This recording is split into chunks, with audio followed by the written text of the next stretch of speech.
இயேசுவில் எனது அன்பிற்குரியவர்களே, உங்களுக்கு என்னுடைய இதயம் கனிந்த வாழ்த்துக்கள். வணக்கம். இன்றைய நற்செய்தி பகுதி மத்தேயு நற்செய்தி 3வது அதிகாரம் 13 முடிய. திருமுழுக்கு யோவான் திருமுழுக்கு கொடுத்து கொண்டிருக்கிறார். வரிசையில் நிற்கிறவர்களோடு இயேசுவும் நின்று திருமுழுக்கு பெற வருகிறார். யோவான் இயேசுவை பார்த்து, உம்மிடம் நான் ஞானஸ்நானம் பெற வேண்டும், நீர் என்னிடம் ஞானஸ்நானம் பெற வருகிறீரே என்று குறிப்பிடுகிறார்.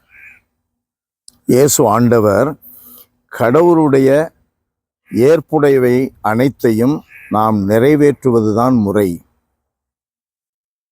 இயேசு திருமுழுக்கு பெற்ற உடனே தண்ணீரை விட்டு வெளியேறினார்.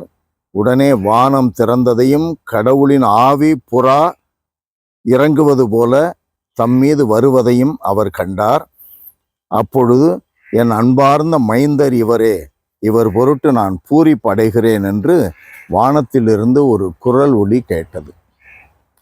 அன்பிற்குரியவர்களே, 2:9 பேதுருவினுடைய முதல் கடிதத்திலே நாம் வாசிக்கிறோம், நீங்கள் தேர்ந்தெடுக்கப்பட்ட இனம், அரச குருத்துவ திருக்கூட்டம், புறையினத்தாருக்கு ஒளியாக ஏற்படுத்தப்பட்டுள்ளீர்கள். இந்த வார்த்தைகள் ஒவ்வொரு முறையும் ஒரு குழந்தை ஞானஸ்நானம் பெறும் பொழுதெல்லாம் நிறைவேறுகின்றது. இன்றைய நற்செய்தியில் வருகின்றபடி தூய ஆவியானவர் அந்த குழந்தையின் மேல் இறங்கி வருகிறார். இந்த குழந்தை என்னுடைய அன்பான குழந்தை, அன்பான மகன், அன்பான மகள் என்று சொல்லப்படுகிற இவரில் கடவுள், தந்தை கடவுள் பூரிப்படைகிறார். அந்த வார்த்தைகள் வெளிப்படுகின்றன. அது ஒரு பெரிய முக்கியமான தெய்வீக நிகழ்வு. இன்றைக்கு எண்ணி பார்த்தால் நம்மிலே கடவுள் பூரிப்படைகிறாரா? நாம் கடவுளுடைய மகனாக, கடவுளுடைய மகளாக நாம் வாழுகிறோமா?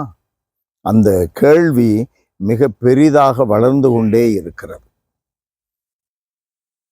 கடவுளுடைய ஆவியானவரே இறங்கி நம்மை தன்னுடைய சொந்த குழந்தையாக ஏற்றுக்கொள்ளுகிற அந்த நிகழ்வில் பங்கெடுத்த நாம் வேறு எந்த அசுத்தமான நிகழ்வுகளிலும் பங்கெடுக்க ஆரம்பித்து விட்டோம். இந்த வீடு என்னுடையது, இந்த சொத்து என்னுடையது, இந்த காசு என்னுடையது, இந்த பட்டம் பதவி என்னுடையது. பட்டத்திற்காக பெருமைப்படுகிறோம், இந்த வீட்டிற்காக பணத்திற்காக பெருமைப்படுகிறோம், செல்வத்திற்காக செல்வாக்கிற்காக பெருமைப்படுகிறோம். கடவுள் நம்முடைய தந்தை என்பதற்காக பெருமைப்படுகிற வார்த்தைகள் எங்கே? செயல்பாடுகள் எங்கே? வாழ்க்கை முறைகள் எங்கே? இந்த உலகிலே இருக்கிற செல்வம், செல்வாக்கு, இந்த புகழ், பெயர், இவைகளுக்காக பெருமைப்படுகிறோம். சில கொண்டாட்டங்கள் எல்லாம் தங்களுக்கென்று வைத்துக் கொள்ளுகிறார்களே நம்பிக்கையாளர்கள்,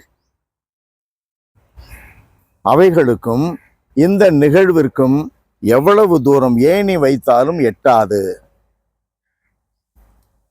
நாம் கையை உயர்த்தினால் வானம் நமக்கு எட்டாது.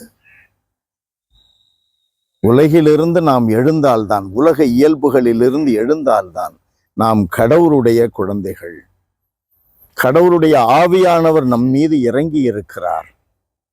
சொல்லுவது மிக சுலபம்தான், எனக்கும் மிக சுலபம்தான். ஆனால் அதை வாழ்ந்து காட்ட வேண்டும். வைராக்கியம் வேண்டும், ஒரு விதத்தில் வெறி வேண்டும். நான் கடவுளுடைய பிள்ளை சொல்லிக் கொண்டிருப்பதல்ல, வாழ்ந்து காட்டுவது, அன்பு செய்வது, தாழ்த்தி கொள்ளுவது, மற்றவரை பாராட்டி வளர்ப்பது, மற்றவர்களுக்கு எடுத்துக்காட்டாக வாழ்ந்து காட்டுவது. அன்பு நிறைந்த எங்கள் கடவுளே, உம்மை போற்றி புகழுகிறோம்.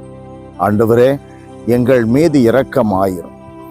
இறங்குதற்குரியவர்களாக நாங்கள் பலர் வாழுகிறோம். உம்முடைய பிள்ளைகள் நாங்கள் என்பதை எங்கள் வார்த்தையிலோ செயல்களிலோ நாங்கள் வெளிப்படுத்தி வாழ்வதற்கு இயல்பே எங்களிடம் இல்லை. அந்த அளவிற்கு மோசமாகிவிட்டோம். எங்களுடைய பாவங்கள் கண்முன்னே நிற்கின்றன.